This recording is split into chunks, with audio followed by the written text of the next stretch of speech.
All right, so today we're diving deep into practical medicine, for those times when you might not be able to just pop over to the doctor. Our source material this time is The Home Doctor, Practical Medicine for Every Household. It's a really fascinating guide, written by doctors who lived through and worked through Venezuela's healthcare crisis. Yeah, it's interesting how they weave together modern medicine and those kind of time-tested home remedies, Yeah. the things our grandparents might have used. Makes it relevant for, well, really anyone, even if you're not facing a full-blown crisis. Right, it's like having a backup plan for your health, just in case. And speaking of the authors, the lead author, Dr. Maybelle Neves, she's got some serious credentials. Head surgeon at Caracas University Hospital. Over 10 years experience in the operating room, and she even studied at the European Institute of Oncology in Milan. And it's worth pointing out the methods she developed during the Venezuelan economic collapse. They're actually being studied and used in conflict zones around the world now. So, that says a lot about how practical and effective they are. But it's important to remember she didn't do this alone. This book was co-authored with Dr. Rodrigo Altirio and Claude Davis. So there's a lot of combined experience and knowledge that went into this.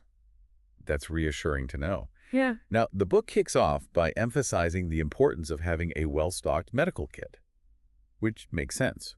But they make a point about where a lot of our medical supplies actually come from, China and India. What's the significance of that? Well, they're highlighting how maybe a little fragile that global supply chain really is. Imagine a major disruption. And all of a sudden, the medications we rely on, they just become scarce. Right, we take it for granted that we can just go to the pharmacy and pick up what we need. Exactly. So they really encourage having a backup, especially over-the-counter painkillers. Okay, so what are we talking about specifically? Well, they recommend naproxen. It's more potent than ibuprofen. 200 milligram tablets.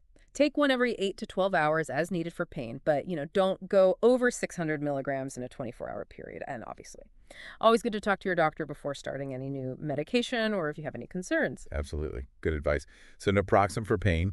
What about things like insulin, that kind of essential medication? Oh, yeah, they've got you covered there. They go into how to handle those essential medications like insulin during a blackout, Right. to make sure they stay effective. Right, because that could be life or death for someone with diabetes. Exactly. So that's pretty crucial information, especially in a crisis situation. Now, the book also talks about recognizing emergencies, specifically heart attacks. Can you walk us through that? Sure. They break it down into four main symptoms.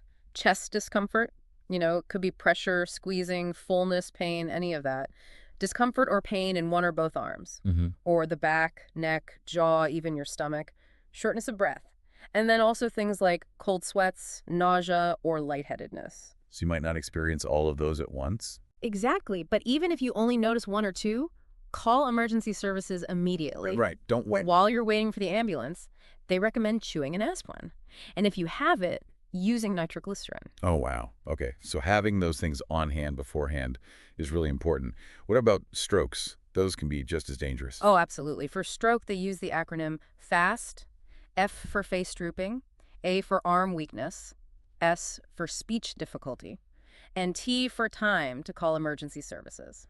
Fast. Okay, that's easy to remember. And again, acting quickly is crucial. They emphasize that, yeah, acting fast can dramatically increase the chances of recovery. So we've talked supplies, recognizing emergencies. Now let's get into the medications themselves. All right, so one of the big things they learned from the whole Venezuela situation, many medications are actually effective for years, even after their expiration dates. Really? I always assumed expired medicine was basically useless. Yeah, that's a pretty common misconception. So they dedicate a good chunk of the book to explaining which expired meds are safe to use and which ones you should avoid. They even have a table. It lists specific medications and how long they're considered safe after that expiration date. Wow, that's incredibly useful, especially if you can't easily get to a doctor or pharmacy. Speaking of which, I'm curious about their approach to antibiotics. Okay, well, they stress that antibiotics are really important to have on hand, especially when you can't just go to the doctor. Right. They recommend having four specific types stockpiled: amoxicillin, ciprofloxacin, doxycycline, and metronidazole. Okay, so why those four specifically? Well, these antibiotics can fight a really wide range of bacteria, including some that have become resistant to those more common antibiotics. And they mention, kind of interestingly, that you can get these legally without a prescription. Wait, really? Yeah, but they're very clear that you shouldn't self-medicate. Like, it's still crucial to talk to a doctor before using any antibiotics, even if you can get them over the counter. Makes sense. Being prepared, but also being responsible with that knowledge. It seems like they strike a good balance between modern medicine and more natural approaches. What can you tell us about their take on natural remedies? Well, that's where things get really interesting. They spend a lot of time talking about natural remedies. One that really caught my eye was what they call the best natural painkiller. And they say a lot of people actually have this growing in their backyards. Oh, wow. Okay, we got to come back to that one. We will. They also share a DIY antibiotic salve recipe, which could be really helpful if you're in a situation where a minor wound could become serious without proper care. Right, like a survival situation or something. Exactly. Okay, so what else is in their natural remedies toolbox? Well, this one might surprise you. They talk about using cabbage wraps for inflammation. Apparently, it's a technique Dr. Neves herself uses and even teaches in medical schools. Cabbage wraps. That's a new one for me. It is pretty surprising. We're definitely going to have to get into the details of that one. Yeah. This is also fascinating. It's amazing what people can do when they have to be resourceful. Oh, absolutely. And that resourcefulness is a big theme throughout the book. They even touch upon using leeches for medicinal purposes. Leeches. Okay, that one might be a bit too out there for me. It does sound a little strange, but leeches were actually a common medical tool just 100 years ago. Huh. I guess in a real pinch, you got to be open to different approaches. What else is in this treasure trove of practical knowledge? Oh, they cover so much. Stockpiling prescription medications like insulin, performing a breast exam at home, recognizing and managing internal inflammation. Wow, that's incredibly practical. What else stood out to you? Well, one thing that surprised me was a simple 1-minute stretch they describe. It can help relieve back and neck pain. And they also have advice on dealing with toothaches and even mouth infections without needing to see a dentist. It's like they've thought of everything. They really have. They cover everything from, well, how to tell the difference between harmless and dangerous irregular heartbeats to removing an ingrown nail, even a trick for using chewing gum to ease ear pain. Chewing gum for ear pain? I know. Right. They also talk about assessing abdominal pain, recognizing and managing migraines, and even treating injuries that might happen during social unrest. Plus, natural ways to boost your immune system. It's like having a doctor in a book. It really is. And they don't stop there. There are sections on using salt and oil for tooth and gum decay, a before-bed recipe for better sleep, and 40 home remedies from our grandparents that people still use today. It's like a perfect blend of ancient wisdom and modern medical know-how. This is all so fascinating, but there's one more thing I wanted to ask about. Bartering. Oh, yeah, that's an interesting part. You know, when those traditional systems break down, bartering becomes essential, and they actually list 10 non-medical items that were really valuable for bartering in Venezuela. Okay. I'm intrigued. What kind of things are we talking? Things like lighters, batteries, candles, soap, salt, sugar, alcohol, coffee, cigarettes, even gasoline. Wow. It's like going back in time. It is, in a way. But it shows what becomes essential when things go sideways. Makes you think about what we really need, what's truly valuable. Right. It's about being prepared, being resourceful, and understanding that those systems we rely on, they might not always be there. So the home doctor isn't just a medical guide. It's like a guide to adapting, thriving in challenging situations. I think that's a great way to put it. It's about resilience. Absolutely. It's about empowering people to take care of their own health, especially when those traditional healthcare systems might not be available. Well said. And with that, I think we've covered a lot of ground in this first part of our deep dive into the home doctor, but there's so much more to explore. Oh, yeah. We've only just scratched the surface. So stick around, folks. We're just getting started. In the next part, we'll delve deeper into some of the specific remedies and techniques we talked about. And we'll explore those broader implications of self-reliance in healthcare. You won't want to miss it. We'll be right back after a short break. Welcome back to our deep dive into the home doctor. I'm really eager to get into some of those specific remedies and techniques we talked about earlier, especially that whole cabbage wrap thing for inflammation. I'm still trying to picture that. Yeah, it's definitely one of the more intriguing methods in the book, but like we said, it's actually used in medical schools, and even Dr. Neves herself uses it. So let's unpack that one. Okay, so cabbage leaves have these compounds. They have anti-inflammatory properties, and they can actually draw excess fluid out of tissues. Oh, interesting. And it's super simple. You just take a cabbage leaf, crush it a bit to release the juices, and then you apply it directly to the inflamed area. You can secure it with a bandage or wrap. So you're basically making a DIY anti-inflammatory poultice. That's pretty cool. Yeah. Okay, before we get too deep into the natural remedies, I got to know more about this chewing gum for ear pain. How does that even work? Oh, it's pretty straightforward, actually. Chewing gum, especially the kind with xylitol, it helps reduce pressure inside your ear. It does this by stimulating the muscle that open up your eustachian tubes, Ah. and that can alleviate some of that discomfort, Mhm. and it can even help prevent ear infections. Wow, that's so clever. I never would have thought of that. All right, now let's talk about that DIY antibiotic salve recipe. You know, in a situation where you can't get to regular antibiotics, that could be a lifesaver. Absolutely. The book goes into detail about the specific ingredients, but basically you're combining natural substances that have antibacterial properties. Yeah. Things like garlic, honey, certain herbs. You create a salve that can help prevent infection, and it can also promote healing. So you're basically harnessing the power of nature to make your own little first aid kit. Exactly. That's really cool. Okay, so what else stood out to you in terms of those natural remedies? Well, we teased it earlier, but they call willow bark the best natural painkiller. And it's pretty readily available. A lot of people even have willow trees growing in their yards. Willow bark. Yeah. Interesting. I know aspirin was originally derived from willow bark, right? You got it.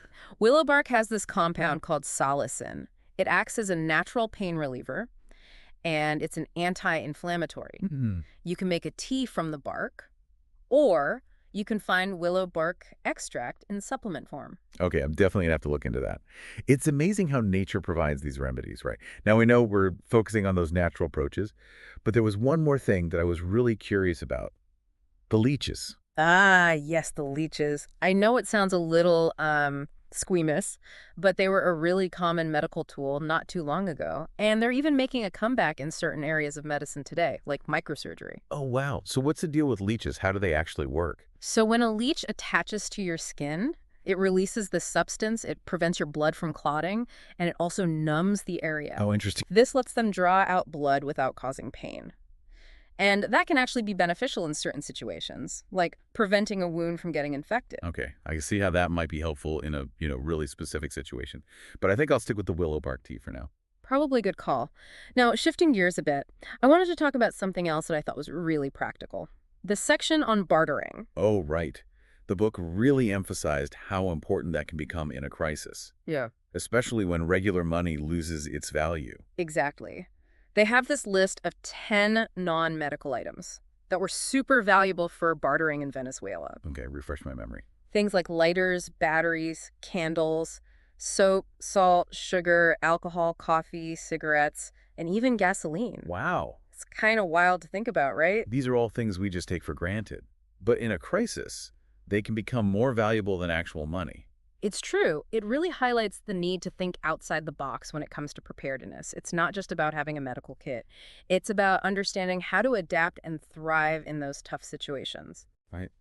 Speaking of adapting, I wanted to circle back to what the book said about social unrest. It's a good reminder that being prepared isn't just about these hypothetical scenarios.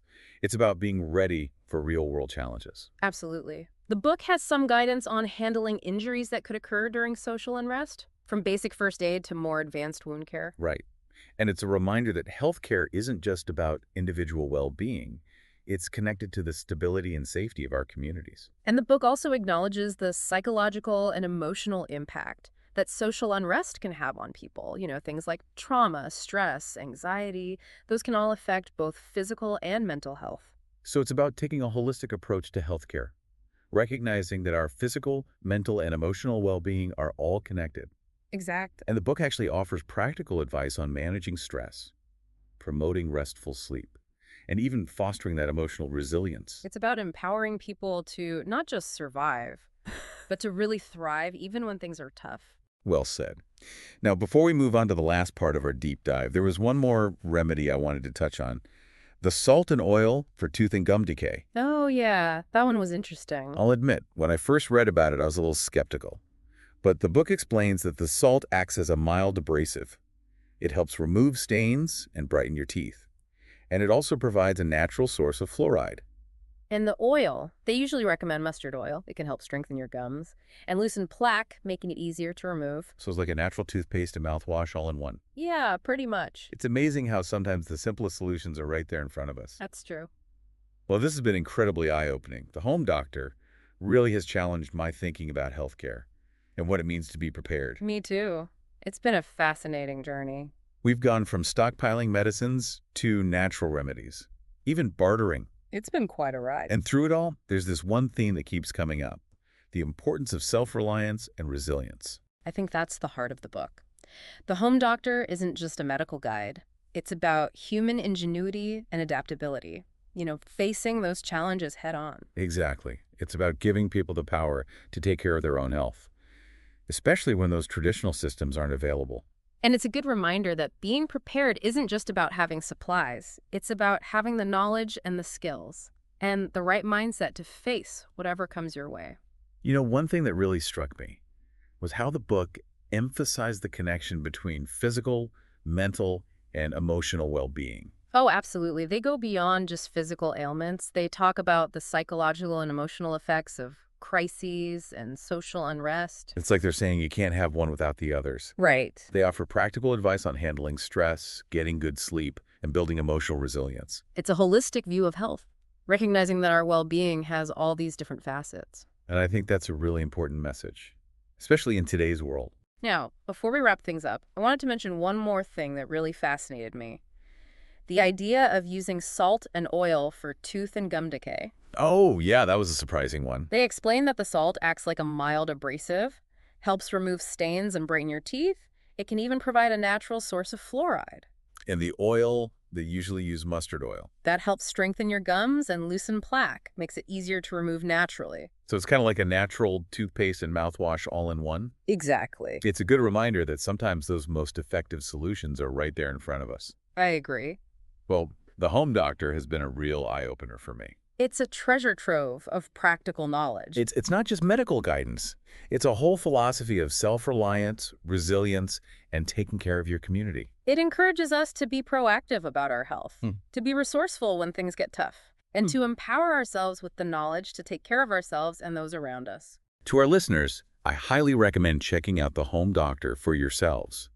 You might be surprised by what you learn.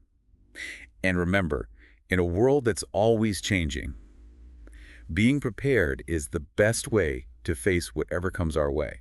Well said. And on that note, we'll wrap up this deep dive into the Home Doctor. Thanks for joining us, and we'll see you next time for another fascinating exploration of knowledge and ideas. Welcome back for the final part of our deep dive into the Home Doctor.